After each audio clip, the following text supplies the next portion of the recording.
Hi everybody, welcome. My name is Ingrid Blackburn and today I'm doing a little bit of guest blogging. We're over at Catherine Pooler's website and we have a really fun watercolor stamped and watercolor painted project for you today since I know how much she loves that look. So to get started, we're going to use some of the distress ink spots. And I like to use the ink spots to do this technique because I can really kind of get into the nooks and crannies of the different stamps. You can see they have a much shorter distance to the edge of the pad, giving them a little more versatility than the full-size pads. So to start adding color to our flowers, I added some spiced marmalade to the actual poppies and the buds. We took a little bit of the barn door and we added that to the bottom of the flower, and then we're taking a little bit of the peeled paint and we're just kind of going along the stems here. Now, if you're uncomfortable inking up your stems because they are so thin, using the peeled paint, feel free to use a marker. And that's the other thing, is you can do any of this with the distress markers as well. It's the same ink. So now that our stamp is completely inked up, we now want to move on to adding water because we want our image to have a watercolored look. So to achieve that look, we're going to take a fine mist spritzer that you see here, and we're just going to very quickly add a little bit of water in a fine spray. You're going to give it several kind of light spritzes so that your image looks about like this. So I have this on a real good close-up for you so you can see how much water I added and how watery my image actually is or is not. Then you're going to go ahead and stamp this down onto your watercolor paper. I'm using 140-pound cold press paper by Canson. And I'm going to hold my image there, just allowing the ink and the water to kind of get soaked into the paper a little bit. The goal is to not have it look so perfect. We don't want it to look stamped. We want it to have a little bit more of an artsy feel like you see here. So now that we have our outline, we're going to now concentrate on getting that filled. So by adding a lot of the color to it, or in essence, painting it. To do so, first we have to completely and thoroughly dry our image. Now, as you can see, I added 3 different of the larger poppies and several of the buds by masking off the center image and just adding a couple around it. We're going to smush a little bit of the distress ink down on our craft mat. You can also use an acrylic block if you don't have a craft mat. I have barn door and spiced marmalade, and I'm giving it a couple good spritzes before taking a watercolor brush, and this is a number 10 watercolor brush that's rather wet. And I'm just kind of creating a really light wash. Now, before adding that directly to my project, I'm going to test it out on a piece of scrap watercolor paper till it's the right strength. So now that I have a really light wash, I'm taking a little bit of the water off the heel of my bristles there.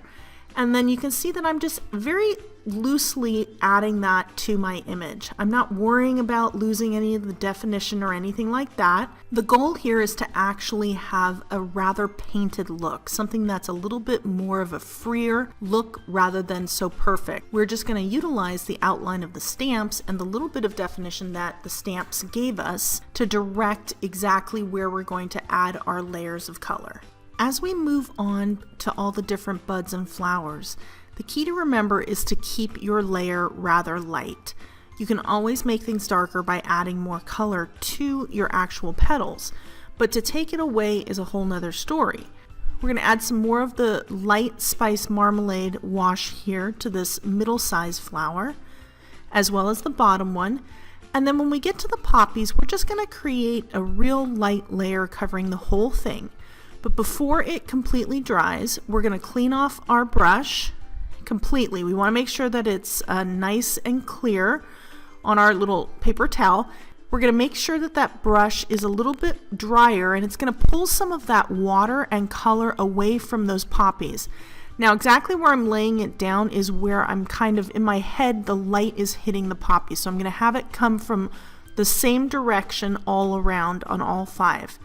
I'm next just going to very lightly blot it with a clean part of a paper towel, and that's going to help to pull out some of that color. So now that we've got the look that we're going for, and I did a little bit of this off camera as well, we're now going to move on to the next step, which is thoroughly heat setting your project. You can see exactly how wet it is here. Just make sure that you heat set it before moving on to the next layer. Now that we've fully dried our watercolor project, we're going to move on to another layer here. Now you can see I've got a clean brush and I'm coming into a darker part of the spice marmalade. Now this part hasn't been spritzed as liberally, so it has a little bit of a more medium or darker tone. So we're going to bring that up just in a free manner and just kind of painting the underside of those petals as well as the back petals so that we can kind of differentiate them from that lighter wash that we have. What we're doing is we're dropping down some medium tones, and then we'll actually add a third layer as well to give us our darkest tones. Now once we have that completely done on that first flower, we're just going to do the same thing to everything, and that's why I've sped this up right here. So you're adding those darker tones to both the poppy buds as well as the flowers. You want to be very careful not to go over the entire petal. You want to leave some of the lighter shade showing as well. Next up, you want to thoroughly dry your piece before we can move on to our final layer. Now here you see it. You can see all the depth and texture that we've created just by adding a little bit of a darker tone. So now we're going to add our final layer. Our piece is dry, and in this layer we're not only going to add just a little bit of orange, we're going to kind of mix it with a little bit of the barn door to kind of create a reddish orange, and this is going to give us an even darker tone to our poppy. And just like you did in the last step, you want to be certain not to go over everything that you just did. You want to leave a little bit of that medium tone shining through as well as that lighter tone, and just kind of build up the layers or textures. So now that we've developed a lot of the extra dimension to our flowers, I mean, they're really starting to come together. They're starting to really take on a painted look. Just add a little bit more detail with some of that barn door, just kind of in some of those back petals. And here you go. It looks really great, doesn't it? Now to really make these pop and stand out, we're now going to paint around the images. So I have some Tumble Glass Distress ink, and this is actually the refill. You don't need a lot. It's the same ink that's in the pad. You just need a really tiny little dot, as you can see. Give it a liberal spritzing just so it kind of becomes a bigger puddle, and then we're going to actually take part of those little extra dots that we've created and create a super light wash, and that's what we're going to start with. Before we start adding the blue to our piece, we need to actually paint in a little bit of water. So far we've done a wet to dry, meaning that our base has always been dry. Now we're going to add a little bit of the ink to a wet surface. So we're going to do this in sections. So I'm wetting an area with my brush and some clean water. I'm being careful to get as close as I can to my actual watercolor stamped image without actually touching it, because the moment I touch it, remember, it's distressing. It has a very fugitive property in that it's going to immediately reactivate, and you don't want that to bleed out too much. If it does a little bit, that's fine. Now we're adding extra water to, just like I said, one part of that little bit of distress ink that we have down there. We're going to test it out on a piece of watercolor paper before adding it to our project. You can see I'm just dropping it in and just helping guide it along the wet surface that we've already created.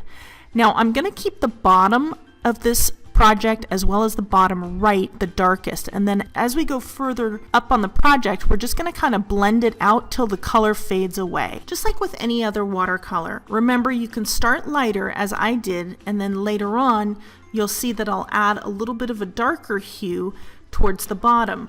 Remember, you can really easily build up your color, but it's not so easy to go the opposite direction.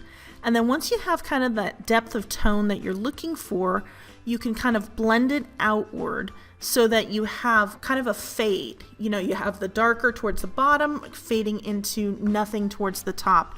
And that works really well with this project. And I chose the blue because it is the complement to the orange. So the blue will really help to pop the orange poppies off of the project and really make it the focal point. If you're unsure at first how to do the fade out with the color, just remember, just try it on a piece of scrap paper. That's what I did before I took it to an actual project the very first time. Now I'm going to speed everything up quite a bit because we have quite a bit of acreage here to cover in the tumble glass. Now I originally had broken china also to maybe give it a darker hue, but that's what I love so much about working with the re-inkers by Distress. Because it's such a concentrated form of ink, all you need to do is add a couple spritzes and you can very easily get different hues to really help develop that color. And if you notice that I do actually take my time, this is really a nice relaxing project. You don't really have to feel rushed. Take your time really getting into those nooks and crannies here. You have these really fine stems, and even though I have a rather large paintbrush, it has a very fine tip. If your watercolor brush does not have a good tip, make sure that you're using a smaller brush so that you don't feel like you're going to easily touch one of the other colors and thus having it bleed into your project. And if that happens, make sure that you have a dry paper towel handy. You could quickly blot it to stop the water from going anywhere. If you'll notice, my fingers are touching the center of the project. What I didn't realize was that I had ink on the bottom of my middle finger there. You see, I left some behind right there. So what I did was I re-wet my brush, made sure it was completely clean, and then I went over that, reactivating that ink, and thus kind of helping me to blend it out. And then I came in with a dry, clean paper towel and blotted that away, and that just helped get rid of that. So then I was going to cover it with a little bit of blue as well, and we do have another image that's coming in, so I do still have some options if I am unable to lift that color out, but I just thought I'd leave that in for you. So here we're kind of really starting to blend that tumble glass into the sky. I'm trying to bring a little bit more blue to the top part of that large poppy image, and then from there we need to thoroughly dry our project. You can see by how the project's really glistening that it's really wet, and it's also quite bowed. It looks great, but we need to really thoroughly dry this. So to start off, I start from the front and then I make sure to heat it also from the back. By doing so, it helps to kind of flatten the paper a little bit, and then once it's almost completely dry, I even run it through a big shot with just plain cutting plates.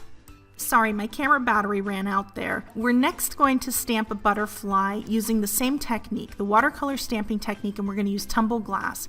This is one of my favorite butterflies from the new Butterfly Notes stamp set by Catherine Pooler Designs. It was in the Lovely Notes Stamp of Approval collection. And we're also going to use a greeting from the same set in a little bit. We want to make sure that this is properly heat set before moving on. I stamped it in the same color that I used on the background. The great thing about this butterfly, it has that front wing that's almost transparent. So I wanted to kind of play with that a little bit. And I've got some peacock feathers, which is a darker kind of bluish greenish color, but a good complement as well. And we're gonna just use a little bit of that ink to color the outline of this butterfly and that back wing. And that's gonna help give us some contrast and really allow this to pop off the page.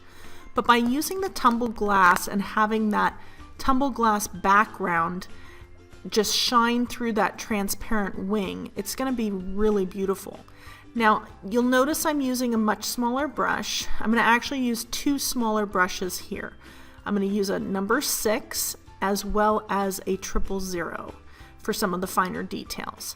So now that we've filled in that back wing, we're going to add some more of this peacock feathers to the outside of the butterfly to really kind of help separate it from the tumble glass that we have in the sky.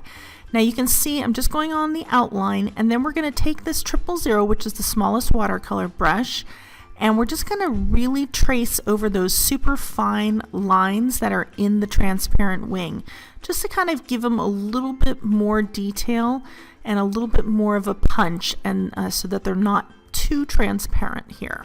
This is really something that you need a super small brush in order to get such a fine line. We're going to also use that to our advantage when we repaint the body in a moment.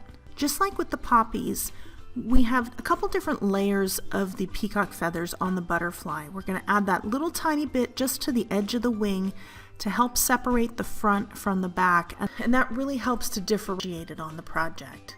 Final part of our butterfly is actually to repaint the body. So I have some ground espresso ink, which is a very rich deep brown color. We're going to smush that down on the pad, and then we're going to use our 000 brush to repaint the body because it's got some really fine lines, especially in the antenna. These pieces are super small, so this really small brush really comes in handy. And to get started, I just used several circular dots and then just kind of dragged it down to connect the body. There, doesn't that look great? I think it looks perfect. Now our final piece is going to be adding a greeting. Now I have a really great new stamp that I absolutely love. This scripty font is perfect for this card. So we're going to ink it up using the ground espresso, and then we're going to give it just one quick little spritz. We don't want the writing to get away from us. So we're going to stamp that down and immediately heat set it. By heat setting it immediately, it ensures that you'll have a watercolor look but still be quite legible. Doesn't this project look really great? It really has a nice hand-painted quality to it. Our final touch to this project is going to be adding some splatter. We're taking some ground espresso distress ink and we're going to smush it into the craft pad, add a little bit of water. Started off with the number 10 brush, but as you can see, as I flick this against my finger, the dots are just a little too big. So I didn't want them to overtake the project, so I switched to the number 6 brush. Got that loaded up, and you can see that the dots are much smaller and thus perfect for this project. The only thing is you want to make sure to heat set these immediately. They're distress ink and they'll start to lighten. So make sure to ensure a nice deep dark color, you want to make sure that they're heat set right away. It's the perfect final touch. I hope you agree. I love this project. It really looks hand painted. Now these last final touches are great. Just remember to attach your panel with some glue because watercolor paper does get warped with all the heat setting and all the painting. So thanks so much for joining me today, and I want to thank Catherine for having me on her blog. To see the written tutorial that goes along with this video, be sure to click the link to Catherine's blog below. I've really had a lot of fun. I hope you learned a little something. If you like this video, give it a thumbs up. Be sure to subscribe to my YouTube channel, and I look forward to seeing you in another video soon. Bye-bye.